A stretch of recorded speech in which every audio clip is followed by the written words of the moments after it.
হ্যাঁ, এখন কলা আম সংগ্রহ করলাম, সংগ্রহ করে চাষাবাতিতে এখন ফিরতেছি। এই যে বস্তায় আম, ক্রেটে আম, আম ঢাকা, এই পাশে আম নিয়ে এখন আমরা মোটামুটি বাড়ির উদ্দেশ্যে রওনা দিছি। আমাদের ভ্যান গাড়িতে আছে সালাম মামা। এই যে আবার এতে লেবুও আছে, লেবু লেবু লেবু গ্রান বাইরে গেছে। আপনারা কি গ্রান পাচ্ছেন? আমরা কিন্তু গ্রান পাচ্ছি। এখন মোটামুটি আমরা চাষাবাতি যা বাড়ির দিকে রওনা দিচ্ছি। কিছুক্ষণের ভিতরে চলে যাবো, হয়তো আর অল্প কিছুক্ষণের ভিতরেই। আপনার বাগান থেকে আমরা কলা সংগ্রহ করলাম, আম সংগ্রহ করলাম, লেবু সংগ্রহ করছি, পুরাই লেবু, একদম টাটকা লেবু গাছের বাগান থেকে আনলাম, সংগ্রহ করলাম। আর এই ক্রেট ভরা আম, এর ভিতর পুরাই আম সংগ্রহ করে আম চাষাবাতিটা বাড়ির দিছে।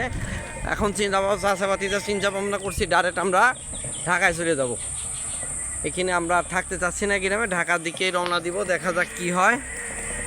এখন আবার একটা সামনে ট্রাক পেছে গেছে, এই জন্যই আমরা চলে আসছি। এখন আমরা আসি মোটামুটি এই যে আমাদের ভ্যান গাড়িতে সংগৃহীত আম, এই যে কলা, আম, এই যে লেবু সংগ্রহ করে এখন আমরা রওনা দিয়েছি। এখন আবার চলে যাব। আল্লাহ যদি ঢাকা আসবো। ভালো থাকেন। আসসালামু আলাইকুম।